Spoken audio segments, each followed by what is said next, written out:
لیکن ہم بلا وجہ ہی لوگوں سے اگر بیزار رہیں، کیوں؟ دل میں بوجھ ہے، عداوتیں ہیں، آپ یقین کریں دل ہو جائے نا صاف، نیند سکون کی آتی۔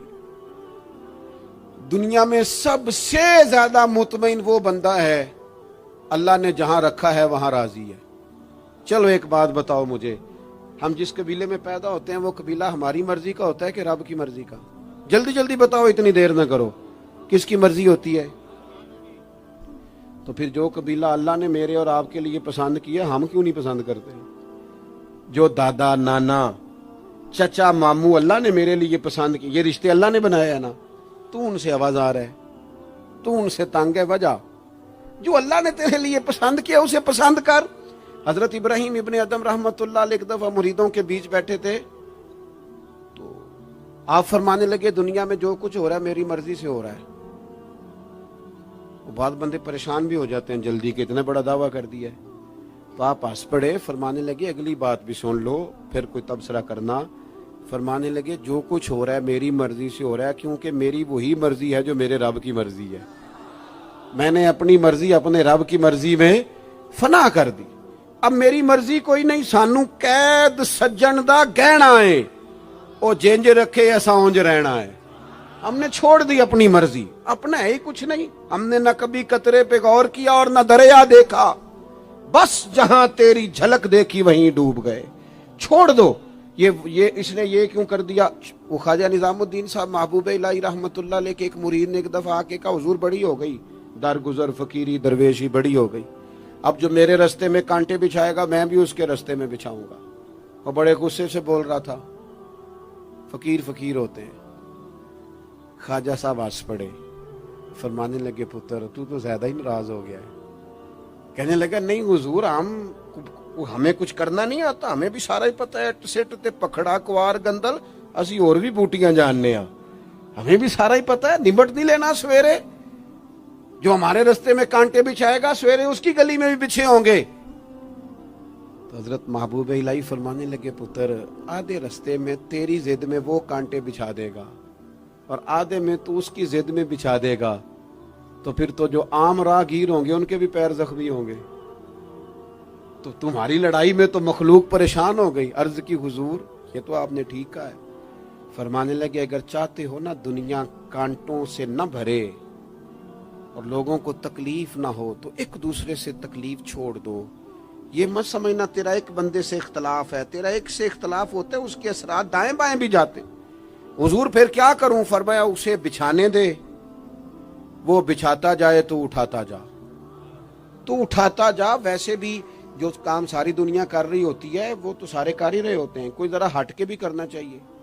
جتن جتن تے ہر کوئی کھیڈے، جتن جتن تے ہر کوئی کھیڈے، تو ہارن کھیڈ فقیرا، جتن دا مل کوڈی پیندا ہی ہارن دا مل ہیرا۔ کبھی بندہ ہارے بھی اپنے دل سے بوجھ اتار دے، نفرت کو دور کر دے۔ عداوت دشمنی اگر کسی وقت رکھنی ہے تو اللہ رسول کے دشمن سے۔ اشداء علی الکفار، اپنوں کے لیے کیا ہے، کش عقیدہ کے لیے کیا ہے، رحماء بینہم۔ میرے عزیز ترمذی میں حدیث ہے، اپنی بات کو حوالہ دے کے مضبوط کر دوں، ترمذی میں حدیث ہے، نبی پاک علیہ الصلوۃ والسلام نے حضرت انس بن مالک سے فرمایا تھا، اے انس، اے میرے بیٹے، تم سے ہو سکے تو صبح اس حال میں کرنا کہ تمہارے دل میں کسی کا بغض نہ ہو۔ اور اگلے لفظ حدیث کے یہ ہیں، حضور فرمانے لگے یہ میری سنت ہے، یہ میرا طریقہ ہے، اپنے دلوں کو عداوتوں سے پاک کریں۔ اور پانچویں بات، اور بس اسی کے آگے پیچھے میں نے اپنی بات کو سمیٹ دینا ہے، میرا مضمون مکمل ہو گیا۔ حضور کی ایک بہت بڑی سنت، نبی پاک علیہ السلام کی ایک بہت بڑی ادا، وہ پتہ کیا ہے؟ وہ ہے دوسروں کا احساس کرنا، دوسروں کے بارے میں سوچنا، دوسروں کا خیال کرنا۔ میں ابھی آ رہا تھا تو میری گاڑی کے ساتھ کچھ دوستوں نے دوڑنا شروع کر دیا۔ میں جو ہوں مجھے اس کا پتہ ہے، میں ہمیشہ دوستوں سے کہتا رہتا ہوں آپ بزرگوں کے ہاتھ چومیں، اللہ والوں کی اچھی بات ہے، آپ کو فائدہ ہوگا۔ میرے جیسے گناہگار کے ہاتھ چوم کے آپ کو کیا ملے گا؟ کوئی نتیجہ نہیں نکلے گا۔ ہاں آپ کوئی میری بات مان لیں اور اس پر عمل شروع کر دیں تو رب کریم کی رحمت صبح قیامت ممکن ہے یہ کہہ دے یہ تیری وجہ سے اس نے شروع کیا تھا، جا تیرے گناہ بھی معاف کیے۔ یہ جو ذوق ہے نا، اب ایک بندہ گاڑی کے پیچھے بھاگ رہا ہے تو مجھے اتنی سخت تکلیف ہو رہی تھی، میں نے کہا یار کیا ضرورت، دیکھو نا بیچارہ گرمی کا موسم ہے، پیاس لگے گی اور پسینہ آئے گا، کیوں بھاگ رہا ہے؟ میری مجبوری بھی ہے، گاڑی کو تو چلنا ہے۔ جب تک ہم احساس پیدا نہیں نہ کرتے، میرے قبلہ عالم فرمایا کرتے تھے کہ تیری گاڑی کے آگے سے کوئی غلط کراس کر گیا اور دوڑ کے گزر گیا اور کوئی سخت جملہ بھی کہہ گیا ہے، اس پر بھی تنقید نہ کر، تو اپنے دل میں اس کا احساس پیدا کر، سوچ کے ہو سکتا ہے اسے گھر میں کوئی ایمرجنسی ہو گئی ہو۔ اپنی سوچوں کو مثبت کریں، آپ دوسروں کا احساس بھی اپنی طبیعت میں پیدا کریں، دوسروں کے بارے میں بھی سوچیں۔ میں یہاں ماشاءاللہ سٹیج پہ بیٹھا ہوں، بڑا نرم ماحول ہے، بڑا کچھ ہے، لیکن جو دوست پیچھے دیوار کے ساتھ کھڑے ہیں نا، جن کو جگہ بیٹھنے کی بھی نہیں ملی اور کھڑے ہونے کی بھی صحیح کر کے نہیں ملی، ان کا بھی احساس پوری طرح، اور میرے خیال میں سب سے زیادہ مہمان خصوصی بھی وہی ہیں آج کی ہماری محفل کے، جو زیادہ مشکل میں بیٹھے۔ احساس اپنی کہاں تک احساس کرنا ہے؟ لو حدیث پاک سنو، اللہ کے محبوب علیہ السلام فرماتے ہیں میں نماز پڑھانے کھڑا ہوتا ہوں، نماز، کریم فرماتے ہیں میرا دل کرتا ہے میں لمبی نماز پڑھاؤں، لیکن پھر پیچھے سے نا کسی بچے کے رونے کی آواز آتی ہے، دل تھا لمبی پڑھاؤں، بچہ رو پڑا تو مجھے خیال آتا ہے اس کے رونے سے اس کی اماں کو تکلیف ہو رہی ہوگی، میں نماز چھوٹی کر دیتا ہوں، اللہ کی نماز مختصر کر دی احساس کے طور پر۔ حضور اس امام مسجد سے سخت ناراض ہو گئے تھے، صحیح حدیث میں موجود ہے، جس کے مقتدیوں نے آ کے شکایت کی تھی کہ یا رسول اللہ بہت لمبی نماز پڑھاتا ہے۔ یہاں تو لوگ احساس ہی نہیں کرتے میرے بھائی، یہاں تو احساس ہی نہیں کرتے۔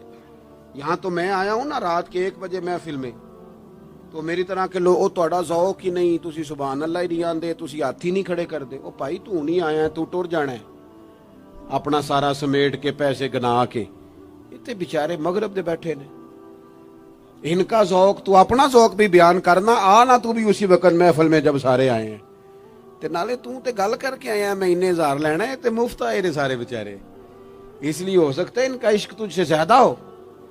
کروں مدح اہل دول رضا اور پڑے اس بلا میں میری بلا، میں گدا ہوں اپنے کریم کا، یہ میرا دین ہے کوئی پارا نہ نہیں۔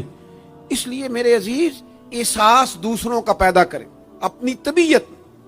ہم نا احساس نہیں کرتے، خدا را احساس کرو۔ ٹھیک ہے پریشانیاں ہیں، لیکن میں جوان سے کہوں گا تو نوجوان ہے، باہر تجھے ٹینشنیں ہیں، کاروبار کی مسائل ہیں، پریشانیاں ہیں، لیکن اللہ نے تجھے جوان کیا ہے نا، حوصلہ دیا ہے نا، تو باہر کی ٹینشنیں باہر چھوڑ کے آیا کر۔ گھر تیرے ابا جی انتظار کر رہے ہیں، ان کے پاس بیٹھ، ان کا دکھ سن، حوصلہ بڑا کر۔ پھر گھر کے اندر تیری اماں بیٹھی ہے، اس نے تیرے سے بات کرنی ہے، کئی باتیں سنانی ہے۔ تیرا بیٹا ہے وہ دوڑ کے آیا ابا ابا کہتے، اور تو کہتا لے جا میری طبیعت نہیں ٹھیک۔ دنیا میں سب سے مصروف وقت رسول کریم نے گزارا ہے، لیکن حضور تو غلاموں کی بات بھی سنتے، حضور تو گھر والوں کو وقت بھی دیتے۔ سیدہ عائشہ صدیقہ فرماتی ہیں جب تک گھر میں رہتے گھر کا کوئی کام ہی کرتے رہتے، اور حضور تو نواسوں کو ٹائم دیتے، نماز کے وقت بھی ساتھ لے جاتے۔ کیوں ہم اپنے آپ سے دوسروں کا احساس نکال بیٹھیں، دوسروں کے بارے میں تھوڑا احساس۔ آپ تھوڑے دن پہلے نا، کچھ عرصہ پہلے کچھ لوگ آگے میرے پاس کہنے لگے کہ کوئی طالب علم کوئی عالم مل جائے مدرسے میں سے آپ کے، اور ہم نے نا وہاں اپنے ہاں امامت کے لیے اور جمعہ کے لیے اس کو لے جانا ہے۔ میں نے کسی طالب علم سے کہا چلے جاؤ، وہ کہنے لگے تنخواہ کتنی دینی ہے؟ میں نے کہا کوئی زیادہ نہیں، جتنا آپ کے گھر کا خرچہ ہے اتنا اس کو بھی دے دیں۔ وہ پریشان ہو گیا، جی میں تسی نہیں سارے ہو گئے، تو اتنے پیسے دے دیں جتنا ہمارا خرچہ ہے، ہم تو صاحب ہوتے ہیں، اس کو کیسے دے دیں یہ والا خرچہ؟ تو کہنے لگے نہیں جی وہ تو ٹھیک ہے، تسی کوئی 10 چھڑو۔ اور میں نے کہا میں آپ کو وہ بتا رہا ہوں جو حضرت صدیق اکبر نے بتایا ہے۔ آپ کی تنخواہ کتنی لگائیں؟ کہا درمیانے مہاجر کا جتنا خرچہ ہے نا اتنا میرا بھی لگا دو۔ حضور گزارا نہ ہوا، فرمایا میں لوگوں کی تنخواہیں بڑھا دوں گا، جہاں سب کا گزارا ہوگا ابو بکر کا بھی ہو جائے گا۔ یہ کیا بات ہوئی کہ تو تیرا گزارا نہیں ہوتا تو مزدور کا کیسے ہوتا ہے؟ غریب آدمی کا احساس جب تک تجھے دوسروں کا پیدا نہیں ہوتا تو حضور کے اسوہ حسنہ تک نہیں پہنچ سکتا.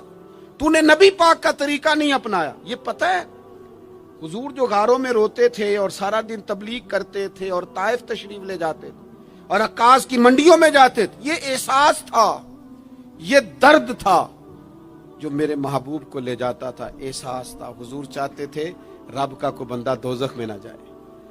اللہ کے محبوب رات کو روتے، دن کو تبلیغ کرتے، گلی گلی جاتے، لوگوں کو سمجھاتے. کوئی ایک بار دین کی بات پوچھتا، 10 بار بھی اس سے پوچھتا تو بتاتے. کیوں؟ احساس ہے. بات ختم کرنے لگا ہوں. سیدہ طیبہ طاہرہ ام المومنین سیدہ عائشہ صدیقہ رضی اللہ تعالیٰ عنہ فرماتی، ایک دن حضور مجھ سے فرمانے لگے، کریم فرمانے لگے، عائشہ ایک بات بتاؤں تمہیں؟ یا رسول اللہ فرمائیے. تو کریم فرمانے لگے، عائشہ جب تم مجھ سے راضی ہوتی ہو پھر بھی مجھے پتہ چل جاتا ہے، اور جب تمہارے دل میں کوئی بات ہوتی ہے پتہ مجھے پھر بھی چل جاتا ہے. کہتے میں نے جلدی سے عرض کی، حضور میں اور آپ سے ناراض. تو فرمایا بتاؤں پھر؟ حضور بتائیے. فرمایا عائشہ کبھی کبھی قسم اٹھاتی ہو؟ یا رسول اللہ اٹھاتی ہوں. فرمایا جب ہوتی ہو نا مجھ سے راضی تو کہتی ہو مجھے محمد مصطفیٰ کے رب کی قسم، اور جب تمہارے دل میں کوئی بات ہوتی ہے تو پھر کہتی ہو حضرت ابراہیم خلیل کے رب کی قسم. پھر حضرت جناب عائشہ صدیقہ کہتی ہیں میں تمہیں بتا نہیں سکتی لوگوں میرے دل کا عالم کیا تھا یہ بات سن کے. یا رسول اللہ آپ لفظوں سے احساس کا پتہ کر لیتے ہیں کوئی سوچ کیا رہا. یہاں تو گھر والے پورا احتجاج کریں. احتجاج میں ایک دفعہ کہیں کھانے کے لیے گیا تھا تو میں نے کہہ دیا کھانا بڑا اچھا پکا ہے. ایک آدھ اور بزرگ سے بھی میں نے وہ بات سنی تھی، پھر وہ پریکٹیکلی میرے ساتھ ہوں میں، کھانا بڑا اچھا ہے جی. تھوڑی دیر کے بعد نا گھر کے اندر سے رونے کی آواز آنے لگی. تو مناسب تو نہیں ہوتا کسی کے گھر کے مسئلے میں ایسی بات پوچھنا، لیکن وہ جب ماحول زیادہ ہی بڑا تو میں نے میزبان سے کہا کہ خیر تو ہے گھر میں سب ٹھیک ہے؟ تو کہنے لگے آپ کی وجہ سے رو رہے ہیں. میں نے کہا کہنے لگے آپ نے بڑی تعریف کی ہے نا، کھانا بڑا اچھا پکا ہے. تو میری بیوی ہے تو عزیزوں میں سے، پر وہ گھر غریب ہے. اس نے کہا 14-15 سال ہو گئے اس گھر میں کھانا پکاتے، آج تک نہیں کسی نے کہا اچھا پکا ہے. میں غریب کی بیٹی ہوں، آج وہ تعریف سنی ہے تو دل کسی اور طرف ہی چلا گیا ہے. اتنا بھی احساس نہیں جو صبح سے گرمی میں کھڑے. آپ کو پتہ ہے نبی پاک نے کبھی کھانے میں نقص نہیں نکالا تھا. سیدہ عائشہ کہتی ہیں پسند ہوتا تو کھا لیتے ورنہ چھوڑ دیتے. کبھی عیب تو ہنڈیا پھینک دیتا. آنا گرمی میں تو بھی کھڑا ہونا، جہاں اماں کھڑی ہے، بیوی کھڑی ہے، بہنیں کھڑی ہیں، کھڑا ہونا 10 منٹ. تو بھی احساس ہی نہیں، صرف اپنا ہی پتہ ہے. سیدہ عائشہ صدیقہ یہ حضور کا اسوہ حسنہ ہے. یہ طریقے اپناؤ زندگی میں. 4 5 8 چیزوں کو فقط سنت نہ سمجھو، یہ وسعت ہے حضور کے اسوہ نور میں. سیدہ عائشہ کہنے لگی، کریم فرمانے لگے تم قسم اٹھاتے حضرت ابراہیم کا نام لیتی ہو تو میں سمجھ جاتا ہوں. جناب عائشہ کہتی ہیں بس دل مچل گیا، کیفیت اور کی اور ہو گئی. میں نے کہا حضور پھر مجھے قسم ہو محمد عربی کے رب کی، میرے لبوں سے آپ کا نام ہی جاتا ہے، میرے دل میں آپ ہر وقت موجود رہتے ہیں. میرے عزیز کچھ باتیں آپ سے میں نے عرض کی. میں اپنی گفتگو کو بھی دیکھتا ہے جو بڑے مالدار ہوتے ہیں، اور ایسے لوگوں کو بھی دیکھتا ہے جو بیچارے ایک وقت کھاتے ہیں اور دوسرے وقت کے لیے پریشان رہتے ہیں. اپنی زندگی میں وہ صحت مند، توانا، خوبرو لوگوں کو بھی دیکھتا ہے، اور بیمار اور کمزور، ضعیف اور ناتواں لوگوں کو بھی دیکھتا ہے. اس کے ارد گرد ایسے لوگ بھی ہوتے ہیں جو بڑی خوش و خرم زندگی گزار رہے ہوتے ہیں، اور ایسے لوگ بھی ہوتے ہیں جو کسی وجہ سے پریشان، تکلیف میں گھٹے گھٹے سے ہوتے ہیں. انسان اپنے ماحول سے بھی سیکھتا ہے، معاشرے سے بھی سیکھتا ہے، اور پھر جب وہ لوگوں کے قریب جاتا ہے اور اپنے گھر سے اٹھ کر وہ لوگوں سے ملاقات کرتا ہے تو مختلف قسم کے مشورے، مختلف قسم کی آراء اور مختلف قسم کے مشیر اسے ملنا شروع ہو جاتے ہیں. ان ساری چیزوں کے ماحول میں انسان کی سوچیں پنپتی ہیں، اور اسے بالیدگی کا موقع ملتا ہے، وہ باشعور ہونے لگتا ہے، پھر وہ کسی ایک جگہ ٹھہر جاتا ہے۔ بعض اوقات کسی مالدار کی طرف دیکھ کر پوری طرح رک جاتا ہے اور سوچتا ہے کہ نہیں، میں پیسہ ہی کماؤں گا تو پھر ہی ٹھیک ہے۔ بعض اوقات کسی مشہور آدمی کو خوش قسمت سمجھ لیتا ہے اور پھر وہ کوشش کرتا ہے کہ جتنے بھی جتن کیے جائیں کسی بھی طریقے سے شہرت حاصل کی جائے۔ وہ اس طرح کر کے ہماری ملت کے جوان بھی، ہمارے لوگ بھی، پھر میں نے ایسے لوگوں کو بھی دیکھا ہے جو اگرچہ بہت بڑے کسی ادارے سے پڑے ہوئے تھے اور مالدار تھے اور وزادار تھے، اور انہوں نے یہ دیکھا کہ پاکستان میں آ کر، یہاں پہنچ کر مجھے خدمت کا کام کرنا چاہیے، آئے، اچھی نیتوں کے ساتھ آئے ہوں گے، کوئی ان کے پیچھے نیک مقاصد ہی ہوں گے، لیکن جب انہوں نے پاکستانی سیاست کا ماحول دیکھا نا، تو پھر نہ ڈگریاں نہ تعلیم کچھ بھی نہیں، وہ جس طرح کا ماحول تھا اسی طرح کے بن گئے، روایتی ہو گئے، کسی نہ کسی کے پیچھے یوں ہی لوگ لگ جاتے ہیں اور طرز زندگی اختیار کرتے ہیں۔ ہمیں لگنا ہوتا ہے کسی نہ کسی کے پیچھے، ہم پیروی کرتے ہیں لوگوں کی، لوگوں کو دیکھتے ہیں، اس حساب سے ہم اپنے آپ کو مرتب کرتے ہیں۔ پھر میرے بھائیوں،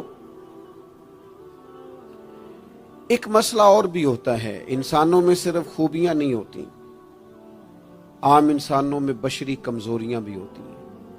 ہم بعض اوقات کسی کے پیچھے چلتے ہیں تو تعریفوں کے پل باندھتے ہیں، محبتوں اور عقیدتوں کا لمبا چوڑا اظہار کرتے ہیں، پھر تھوڑا سا ٹائم گزرتا ہے اور تھوڑا سا قرب ملتا ہے تو پھر ہمیں اس بندے میں خامیاں نظر آنی شروع ہو جاتی ہیں۔ کورے ورک کتاب نہیں ہوندے، پتھر دل گلاب نہیں ہوندے، سجنا پہلو ہی سوچ کے لائیں پھر یاراں نال حساب نہیں ہوندے۔ سوچتے نہیں، سمجھتے نہیں، غور نہیں کرتے، جذباتی فیصلے کرتے ہیں، ماحول جذباتی ہے۔ یا آپ دیکھیں نا، میں کسی جگہ پہ پہنچتا ہوں تو رکنا، بیٹھنا، چلنا پھرنا دوست مشکل کر دیتے ہیں، ایک منٹ کے لیے کہیں کیمرہ بند نہیں ہوتا۔ آپ بڑے تھکے ہوئے بھی ہوں تو آپ صحیح کر کے کہیں بیٹھ نہیں سکتے، چونکہ آپ کے چاروں جانب تو کیمرہ چل رہا ہے، کیسے بیٹھیں؟ نبی کی زندگی بہترین نمونہ ہے، ایک کامل اسوہ حسنہ تمہیں دیتے ہیں، کامل، مکمل۔ نبی پاک علیہ الصلوۃ والسلام کا جو وجود اطہر ہے نا، ایسا وجود اس کے اندر اللہ تعالیٰ نے ظاہری اور باطنی، یہ میں کسی جوش سے نہیں بول رہا، میں بڑی ہوش سے بات کر رہا ہوں، آپ سے بھی گزارش کرتا ہوں ہوش سے سننا۔ یہ بات میں درجنوں اور بیسیوں کتب کا نچوڑ آپ کے سامنے رکھ رہا ہوں۔ اللہ تعالیٰ نے نبی پاک علیہ الصلوۃ والسلام کے اندر ظاہری باطنی ساری خوبیاں بھر کے اپنے محبوب کو دنیا میں مبعوث فرمایا ہے، نہیں کھلا دیے، وہ جس راہ چل دیے ہیں کوچے بسا دیے۔ بعض لوگ ناراض نہ ہونا مجھ سے، بعض لوگ ہنستے ہیں، سونا نہیں ہنستے، ہنستے ہیں پر سونا۔ سیدہ طیبہ طاہرہ حضرت عائشہ صدیقہ فرماتی ہیں حضور مسکراتے تھے لیکن اس مسکرانے میں بھی عجیب وزاداری تھی، ہنستے تھے کھل کھلا کے نہیں ہنستے تھے، اس میں کہا نہیں لگتا تھا، آوازیں نہیں پیدا ہوتی تھی، یعنی سونا ہنس بھی جاتے تھے لیکن اس کے اندر بھی عجیب لطافت تھی۔ وہ کیسا ہنسنا تھا؟ صحابہ فرماتے ہیں حضور ہنستے، مقدس دانتوں میں سوراخ تھا، زیر لب مسکراتے، اور وہ جو حضور کے مقدس دانتوں میں مقدس سوراخ تھا نا، جب حضور ہنستے اس سے نور نکلتا اور مسجد نبی کی دیواریں بھی روشن ہو جاتی۔ یعنی ایسا نہیں ہنسنا جس طرح کوئی میری طرح کا آدمی ہنستا ہے تو لوٹ پوٹ ہو جاتا ہے اور اس ہنسنے کے اندر کئی دفعہ وزاداری قائم نہیں رہتی، کئی دفعہ اس کے اندر وہ وقار قائم نہیں رہتا۔ حضور ہنستے تو تبسم کرتے، یعنی ہنس بھی رہے ہیں تو ہنسنا بھی بڑا ہی باکمال ہے۔ اور میرے اعلیٰ حضرت تو کہتے ہیں بس وہ ہنس پڑتے تھے